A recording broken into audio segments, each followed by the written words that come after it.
À l'écran, vous voyez ce reportage de Netanyahou s'adressant aux Israéliens à Jérusalem.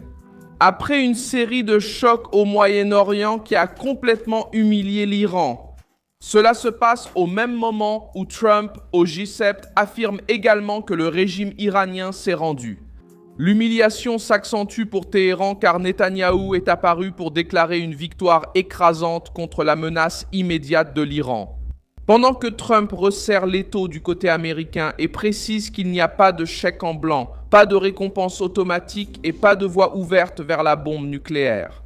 Netanyahou a parlé de risques existentiels, il a dit qu'Israël et ses alliés américains avaient écarté une menace d'anéantissement et il a averti que la lutte n'était pas encore terminée. Trump, quant à lui, a présenté l'accord provisoire comme un frein au programme nucléaire iranien et a mis la pression sur le comportement du régime. C'est Israël en première ligne régionale, ce sont les États-Unis à la tête de la pression mondiale, et c'est l'Iran qui essaye de survivre politiquement. Après que son récit de force a été perçu comme une faiblesse, que s'est-il vraiment passé à cette conférence de presse de Netanyahou ? Pourquoi cette déclaration représente-t-elle une lourde défaite pour l'Iran ? Je vais tout expliquer. Si tu aimes ce genre de contenu direct et sans détour, pense à t'abonner, parce qu'ici il y a une vidéo comme ça tous les jours. Netanyahou est apparu lors d'une conférence de presse à Jérusalem dans la soirée du 15 juin et s'est adressé à une population qui a vécu des mois de tensions, d'attaques, d'alertes et d'incertitudes. Il a dit qu'Israël, avec l'aide de ses amis américains, a écarté pendant des années la menace immédiate d'un Iran nucléaire. Le Premier ministre israélien a affirmé que l'objectif était d'empêcher le régime de Téhéran d'obtenir une arme capable de mettre en danger l'existence d'Israël, d'y parvenir. Il a employé un langage fort, évoquant un danger de mort pour les Israéliens, et a tenté de montrer que la guerre n'était pas seulement une réponse militaire, mais une action destinée à éviter un désastre plus grand.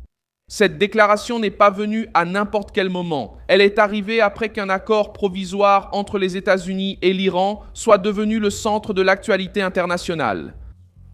Donald Trump a défendu ce mémorandum lors du G7 en France, en disant que le point vraiment important est d'empêcher l'Iran d'obtenir une arme nucléaire. Selon Reuters, Donald Trump a affirmé que l'accord rend cela clair et a également averti que le régime iranien ferait face à de graves conséquences s'il persistait dans cette voie. C'est là que la lecture change complètement. L'Iran a essayé de montrer de la résistance, mais s'est retrouvé à la table des négociations où le sujet principal est la limitation, la surveillance et la pression. Benjamin Netanyahou n'a pas parlé comme quelqu'un qui considère l'Iran comme une puissance intouchable. Il a parlé comme le dirigeant d'une nation qui a décidé de ne pas attendre que le pire se produise. Selon le Jerusalem Post, il a affirmé qu'avec ou sans accord, l'Iran n'aura pas d'armes nucléaires, ni aujourd'hui, ni demain. Cette phrase est au cœur de la réaction israélienne. Israël ne dit pas qu'il va rester les bras croisés parce qu'il y a une négociation. Israël dit que la négociation ne remplace pas la sécurité, n'efface pas la menace et ne donne pas carte blanche au régime iranien pour continuer à jouer. Avec le temps, Trump agit sur un autre front. Le président américain n'a pas besoin de répéter le discours de Netanyahou pour être dans la même guerre politique contre l'Iran. Il utilise le poids des États-Unis. Avant cette avancée diplomatique, Trump avait déjà dit qu'il ne parlait pas d'alléger les sanctions ni de donner de l'argent à l'Iran simplement pour discuter. Les informations liées à l'accord montrent que le mémorandum ouvre une fenêtre de 60 jours pour des négociations techniques. Ces discussions devraient porter sur l'uranium enrichi de l'Iran et sur d'éventuels changements dans les sanctions. Mais la pression continue, car l'accord ne résout pas encore tout. Il ouvre une phase d'exigence. C'est précisément à ce point que Trump tente de différencier sa position de l'accord de 2015 conclu sous l'ère Obama. Trump dit que cet accord a permis à l'Iran d'avancer, alors que le nouveau modèle doit fonctionner comme une barrière contre la bombe nucléaire. Cette différence est décisive. Ce n'est pas de la diplomatie par faiblesse, c'est une négociation avec un couteau sous la gorge politique du régime iranien. Netanyahou a également profité de son discours pour montrer que la guerre contre l'axe iranien ne s'est pas limitée à l'Iran. Il a cité le Hamas, le Hezbollah, Gaza, le Liban et la Syrie. L'idée présentée par Israël est que la menace de Téhéran ne réside pas seulement à l'intérieur du territoire iranien, elle se propage à travers des groupes armés, des routes d'influence, des frontières instables et des bases régionales. Après l'attaque du 7 octobre 2023, Israël a commencé à défendre une doctrine de sécurité plus agressive. Netanyahou a déclaré qu'Israël n'acceptera plus que des forces hostiles se réorganisent à ses frontières pour préparer une nouvelle tragédie. C'est pourquoi il a parlé de zone de sécurité. Israël a l'intention de rester dans des zones stratégiques à Gaza, au Liban et en Syrie aussi longtemps qu'il le jugera nécessaire. The Guardian a rapporté que Netanyahou a déclaré qu'Israël avait créé de profondes zones de sécurité autour de l'État israélien. C'est un grand changement dans la doctrine israélienne. Avant, la discussion tournait beaucoup autour de la riposte après l'attaque. Maintenant, Netanyahou vend l'idée d'empêcher que la menace ne s'approche à nouveau. Pour l'Iran et ses alliés régionaux, c'est une défaite en termes d'espace, d'influence et de liberté d'action. Le Hezbollah apparaît comme une partie centrale de ce message. Netanyahou a déclaré que le groupe n'est plus que l'ombre de ce qu'il était avant la guerre. L'objectif politique de cette phrase est de montrer que la branche armée, soutenue par l'Iran, a perdu de sa force, a perdu sa capacité d'intimidation et n'arrive plus à se présenter comme un rempart contre Israël. Même avec le cessez-le-feu et les négociations en cours, Israël insiste sur le fait qu'il garde le droit de se défendre si le Hezbollah tente de se réorganiser ou d'attaquer à nouveau. Cela met la pression sur Téhéran, car l'Iran a toujours utilisé ces groupes comme une extension de sa force régionale.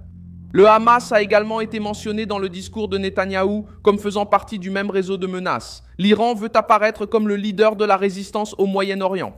Mais l'effet des dernières opérations a été différent. Ses alliés sont devenus plus exposés, ses routes ont été davantage sous pression et son image d'invincibilité a été ébranlée. L'humiliation grandit parce que le discours de force du régime se heurte à la réalité de l'encerclement militaire, diplomatique et économique. Netanyahou a également apporté une information importante sur l'industrie militaire israélienne. Israël a approuvé un plan de 350 milliards de shekels au cours de la prochaine décennie pour développer une industrie de munitions plus indépendante. Cela signifie qu'Israël a appris, au milieu des embargos, des pressions et des menaces internationales, qu'il doit produire davantage son propre arsenal. Pour Téhéran, le message est mauvais. Israël veut moins de vulnérabilité, plus de capacité propre et plus de rapidité de réponse. Cette décision s'inscrit aussi dans le contexte international. Au cours des dernières années, plusieurs nations ont tenté de faire pression sur Israël par le biais de restrictions, d'embargos ou de menaces diplomatiques. Netanyahou utilise cette expérience pour défendre que la sécurité israélienne ne peut pas être otage des changements d'humeur des gouvernements étrangers. L'idée est simple pour son public.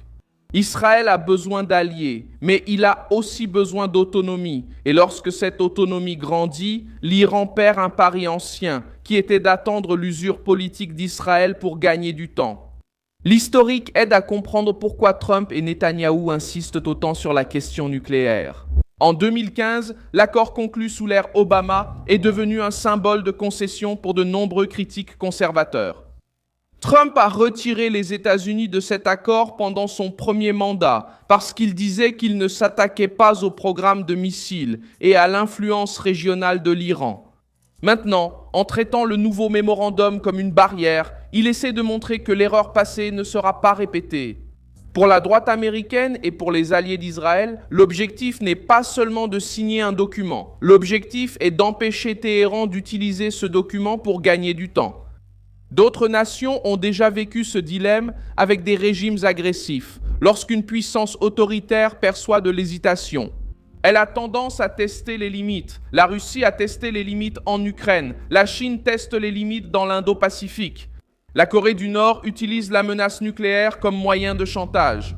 Depuis des décennies, l'Iran essaie d'utiliser la même logique au Moyen-Orient. Faire pression sur les routes énergétiques, armer ses alliés, négocier sous la menace, puis blâmer l'Occident pour la crise. La différence maintenant, c'est que Trump a transformé la négociation en humiliation pour l'Iran, tandis que Netanyahou montre qu'Israël ne restera plus passif près de ses frontières. Je suis Milson Alves, internationaliste, et mon objectif est de vous tenir bien informé avec la vérité chaque jour. Les liens des actualités se trouvent dans la description de la vidéo. Like la vidéo, abonne-toi et consulte les commentaires pour t'impliquer davantage avec la communauté. Milson Alves.